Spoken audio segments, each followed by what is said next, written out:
A sloth, a donkey, and a curious human. Send a prompt and see what they're doing. One hits record with a question on his mind. Two brothers pick it up, see what they find. Corn takes his time, Herman's got the facts. Back and forth, they never hold back. My weird prompts, come on in, that's where we begin. My weird prompts, glad you're here. This episode was generated using artificial intelligence. Please verify facts. You know, Corn, this whole show runs on GPU compute, and we wouldn't be here without Modal.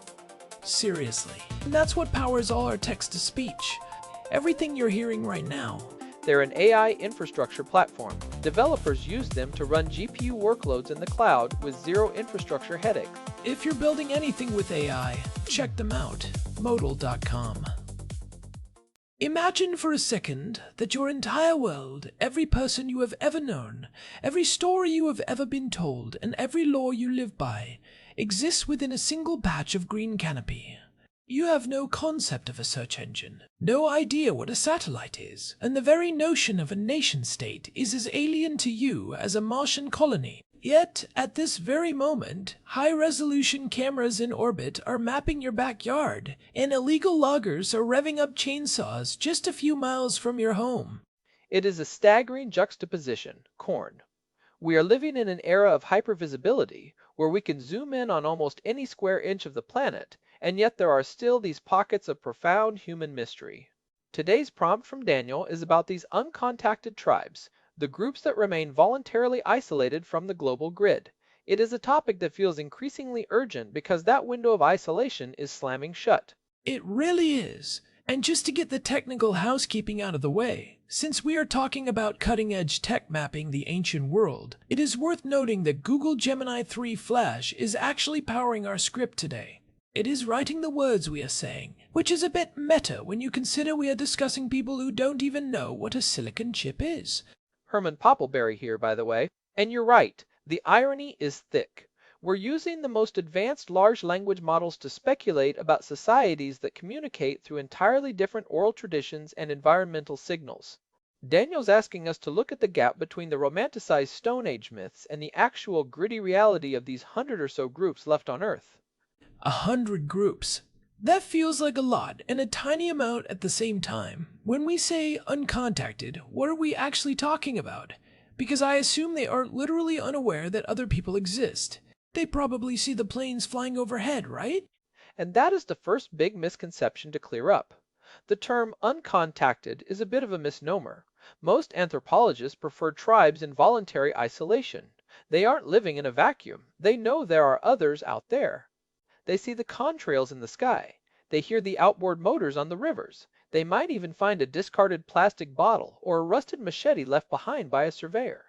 Uncontacted simply means they have no sustained, peaceful, or direct interaction with the socioeconomic mainstream.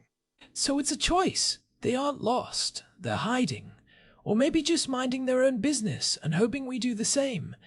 Where are these folks actually located? I know the Amazon is the big one, but where else? The numbers are interesting. Estimates fluctuate, but organizations like Survival International and the Brazilian Indian Foundation, or FUNAI, suggest there are between 100 and 50 groups globally. The vast majority, maybe 70 to 80%, are in the Amazon basin, split between Brazil, Peru, Bolivia, and Ecuador. The rest are primarily in the dense highland jungles of New Guinea and a few isolated islands in the Indian Ocean, most famously North Sentinel Island. Right, the Sentinelese. They're the ones who make it very clear with a volley of arrows that they aren't interested in a trade deal or a brochure. But before we get into the warrior tropes, let's talk about the geography. Why these specific places? Is it just that the jungle is too thick for us to bother them? It's the geography of irrelevance, as some call it. These are areas that were historically difficult to exploit. But as resource prices climb, that irrelevance is disappearing. In the Amazon, it's about gold, timber, and soy. In New Guinea, it's copper and gold mining. These groups have retreated deeper and deeper into the headwaters of the rivers to stay away from the frontier. I want to push back on this Stone Age label. You see it in every tabloid headline whenever a drone catches footage of a tribe in the rainforest. Stone Age people discovered. It feels incredibly condescending, like we're looking at a museum exhibit that somehow started breathing.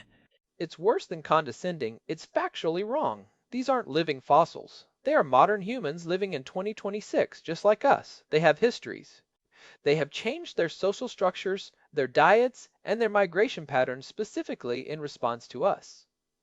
If a tribe moves from a permanent river settlement to a nomadic lifestyle in the deep forest to avoid rubber tappers, that is a modern political decision. They are dynamic and adaptive. They aren't stuck in time.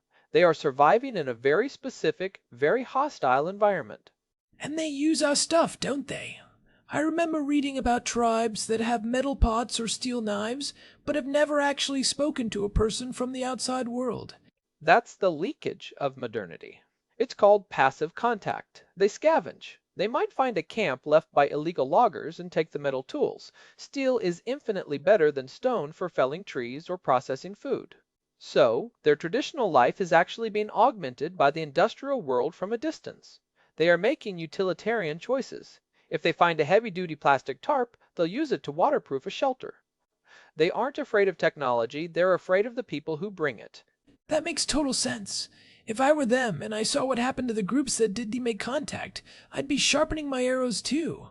What do we actually know about their daily life? Beyond the grainy aerial photos of people pointing spears at the Iron Bird drone? We know more than you'd think through no-contact research. In the Amazon, aerial surveys show us their communal houses, called malokas. We can see their gardens. They practice shifting cultivation, growing manioc, sweet potatoes, and corn. They are incredibly sophisticated forest managers. They aren't just wandering around picking berries, they are actively shaping the ecosystem to support them. Shifting cultivation sounds like a fancy way of saying they move around a lot. It's a rotation. They clear a small patch, farm it until the soil tires out, and then move on, letting the forest reclaim it. It's actually more sustainable than almost any modern farming technique. But here's the thing that blew my mind. Their social structures are often designed to prevent the kind of hierarchy that leads to conflict. Many of these groups are fiercely egalitarian. Decisions are made through consensus because, in a small group where everyone is related, a feud is a death sentence for the whole tribe.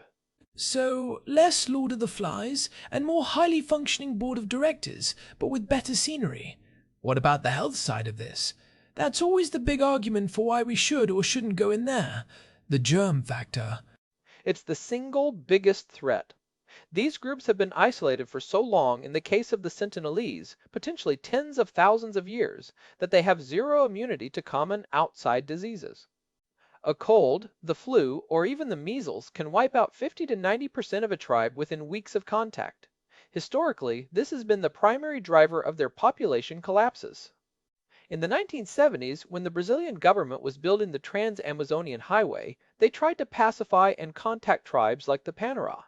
Within 8 years, their population dropped from several hundred to just 79 people. That's horrific. It's basically unintentional biological warfare. And that brings us to the ethics of the whole thing. You mentioned FUNAI and their no-contact policy. That wasn't always the standard, was it? Not at all. Until the late 1980s, the goal was integration. The idea was we need to bring these people into the fold, give them medicine, and teach them how to be citizens. But it was a disaster every single time. In 1987, a man named Sidney Pozuelo, who was a legendary Sertanista or frontiersman for FUNAI, realized that contact was synonymous with death. He pioneered the shift to a no-contact policy. The logic was simple. We protect the land, we keep the outsiders out, and we let the tribes decide if and when they want to come out. It's like a prime directive for the rainforest. Don't interfere, just observe from a distance and make sure nobody else messes with them. But is that actually working? Because 2025 was a brutal year for the Amazon. I saw the satellite data showing deforestation spiking again. It's a siege. That's the only way to describe it. In 2025, satellite monitoring detected a 15% increase in illegal mining incursions near uncontacted territories. These aren't just guys with shovels, these are organized criminal syndicates with heavy machinery and armed guards. They go into indigenous lands because they know the tribes can't call the police. And if a tribe defends its land, it doesn't end well for them. I'm thinking of the Awa Guaja in Brazil. They've been called the most threatened tribe in the world. What's their situation like right now? The Awa are a perfect example of the tension we're talking about. Some of them are contacted, but about 100 members remain in total isolation. Their territory is a tiny island of green surrounded by a sea of charcoal and soy fields. They are literally being hunted by pistoleros, gunmen hired by loggers to clear the land. For the Awa, the modern world isn't a source of medicine or education, it's a source of fire and bullets. It's so easy for us to sit here and talk about the ethics of contact while they're literally fighting for their lives. There's a counter argument some people make, though. They say, isn't it cruel to leave them without modern medicine? If a child is dying of a preventable infection, don't we have a moral obligation to step in? How does the no contact camp answer that? It's a profound ethical dilemma. But the rebuttal is usually, who are we to decide what their well-being looks like? When contact happens, the medicine we bring is often just a band-aid for the diseases we introduced in the first place. Furthermore, once contact is made, their culture usually disintegrates. They end up on the fringes of society, living in poverty, losing their language, and suffering from depression and alcoholism. Is that saving them? The Funai Protocol says that the right to self-determination and the right to live on their ancestral land outweighs our desire to civilize them. It's a hard pill for a lot of people to swallow, especially missionaries. We have to talk about John Allen Chow, the American who tried to go to North Sentinel Island in 2018. That's probably the most high-profile contact event in recent memory, even if it ended tragically. It's a case study in the danger of good intentions combined with total ignorance. Chow wanted to bring Christianity to the Sentinelese. He believed they were Satan's last stronghold or something to that effect. He ignored the law, he ignored the warnings, and he paid for it with his life. But the real tragedy wasn't just his death, it was the risk he posed to the tribe. He could have carried a pathogen that wiped out the entire island. The Sentinelese have made their stance clear for centuries. They kill anyone who lands on their beach. It's a defensive survival strategy that has worked for 60,000 years. 60,000 years. That is a mind-boggling number. That means they've been there since before the last ice age ended. They watched the world change from their shore and just said, nope, we're good. And they're still there. But even they aren't immune to the modern world. After the 2004 Indian Ocean tsunami, the Indian Coast Guard flew a helicopter over the island to see if anyone survived. They expected to find bodies. Instead, a Sentinelese man ran out onto the beach and fired an arrow at the helicopter. It's one of the most iconic images of the 21st century. It said, "We're still here, we're fine, and get out." I love that. It's so defiant. But let's look at the other side. When contact is an arrow but a slow, tragic drift. You mentioned the Mashco in Peru. What happened there in 2014? That wasn't a violent encounter initially, right? No, that was heartbreaking. The Mashco started appearing on the banks of rivers, gesturing to tourists and park rangers for food and tools. This is what's called forced contact. They weren't coming out because they were curious, they were coming out because illegal logging and drug trafficking in the deep forest were destroying their hunting grounds. They were hungry and desperate. So it's a refugee crisis, essentially. Internal displaced people who don't even have a passport. And once they crossed that line, the Peruvian government had to step in because the risk of disease was too high to ignore. But how do you provide medical care to people who don't understand the concept of a virus? It's a logistical and humanitarian nightmare. The Mashco situation showed that no contact only works if the borders of their land are actually enforced. If you can't stop the loggers, the no contact policy is just a slow motion death sentence. This is where the tech comes back in, right? We're talking about using satellites and AI to protect them without actually being there. You mentioned a 2025 satellite alert system used by Funai. How does that work? It's actually pretty cool. They use high revisit rate satellite imagery companies like Planet or Maxar and run it through computer vision models. The AI is trained to look for specific signatures of illegal activity, a new dirt track, a small clearing that wasn't there 48 hours ago, or the smoke from a charcoal kiln. Because the Amazon is so vast, you can't have rangers everywhere. But the AI can scan millions of hectares a day and flag an incursion in real time. And then what? Does a tactical team swoop in? In an ideal world, yes. They send in IBEMA, which is Brazil's environmental police, but it's a cat and mouse game.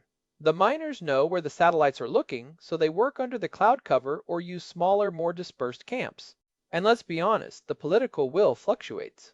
If the government in power prioritizes development over indigenous rights, those satellite alerts just sit in a database. It's frustrating because we have the tools to save these societies, but we lack the collective discipline to leave them alone. What does it say about us that we're so obsessed with these groups? There's this constant fascination with uncontacted people in our media. Why are we so hooked on the idea of them? I think it's because they represent the road not taken. In a world where we are all tracked, logged, advertised to, and connected 24/7, the idea that there are people who are completely off the map is intoxicating. It's a form of nostalgia for a type of human existence we've lost. We romanticize them as pure or in harmony with nature because we feel so disconnected and out of sync ourselves. It's definitely a projection. We look at them and see a mirror of our own anxieties. If they can survive without an iPhone, maybe we aren't as advanced as we think we are. Or maybe it's just the ultimate FOMO. We can't stand the idea that there's a party going on, even a very small, very quiet one in the jungle, that we aren't invited to. That's a very corn way of putting it, but there's a darker side to that fascination. By romanticizing them, we strip away their agency. We treat them like characters in a story rather than people with rights. If we see them as Stone Age, it's easier to justify bringing them into the modern world for their own good. But if we see them as contemporary humans who have simply made a different political and social choice, then our only job is to respect that choice and protect their borders. So, let's get practical. For the people listening who are moved by this, what can actually be done? Because don't go to the Amazon seems like a low bar for most of us. How do we actually support the survival of these groups from our living rooms? It starts with land rights. That is the only thing that matters. If they don't have legal, enforced title to their land, they are gone. Supporting organizations like Survival International or the Rainforest Foundation is a direct way to fund the legal battles and the satellite monitoring we talked about. They are the ones putting pressure on governments to uphold those no-contact protocols. And what about the supply chain stuff? You mentioned gold and soy. If I'm buying a gold wedding ring or eating beef that was raised on Amazonian soy, am I part of the problem? Indirectly, yes. The arc of deforestation in the Amazon is driven by global commodity prices. Illegal gold mining is particularly devastating because it uses mercury, which poisons the rivers that these tribes depend on for fish and water. Buying conflict-free or recycled gold isn't just a marketing gimmick. It has a direct impact on whether a Yanomami child has clean water to drink. It's about being a conscious consumer in a hyper-connected global economy. It's the ultimate irony.